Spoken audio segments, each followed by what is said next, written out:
Okay, we are going to add our weight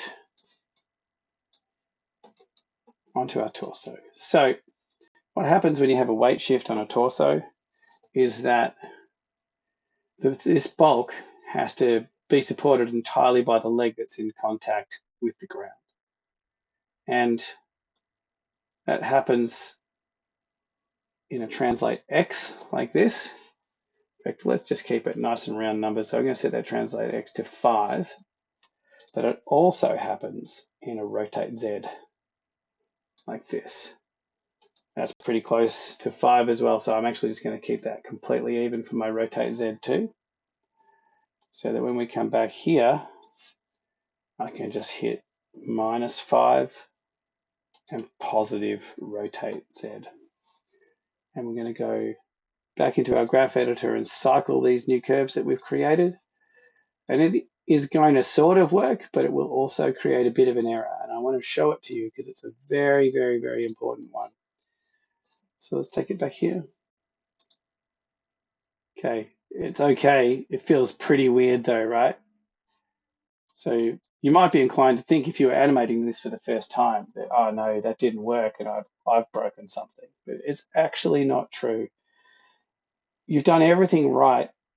We've just got some rogue keyframes we need to clean up. So let's go back in and have a look at those keyframes.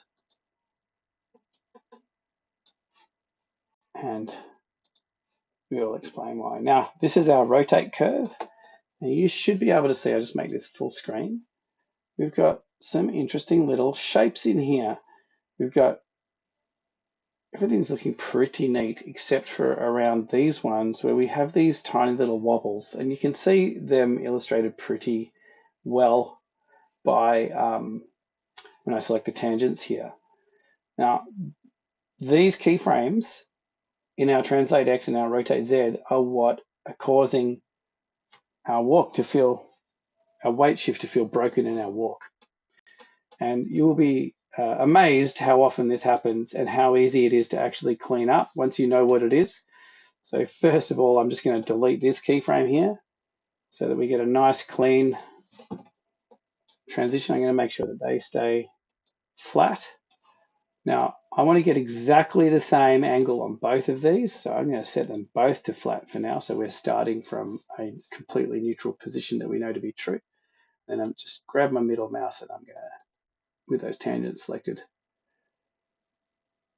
we want this handle to be slightly higher than the curve and this handle to be slightly lower. Now look how clean that looks. All right, let's do the same thing on our X because we'll see we've got exactly the same problem here. Delete, flatten, flatten, select the tangents, middle mouse, and there we have it.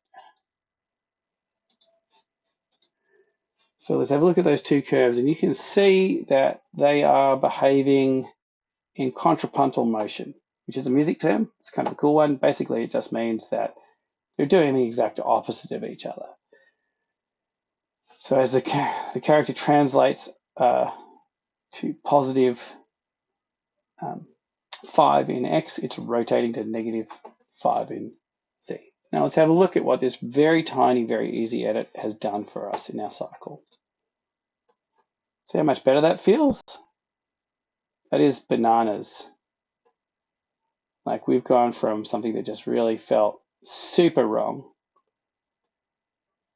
to something that feels pretty good. Now I can see from having had a look at that, even though this motion's feeling better, that I think we can actually push our translate X a little further. Our rotate is pretty good, I reckon. That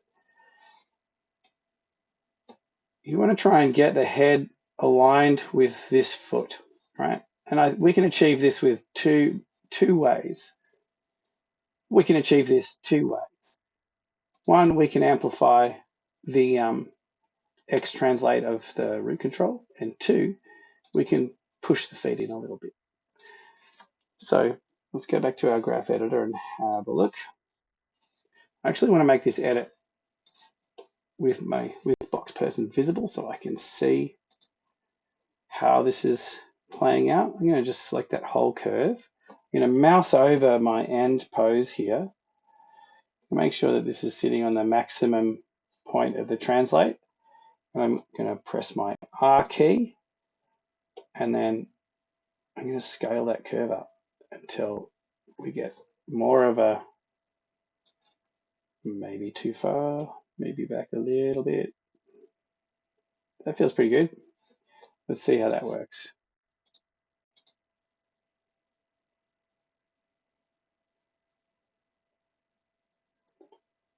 That seems pretty good.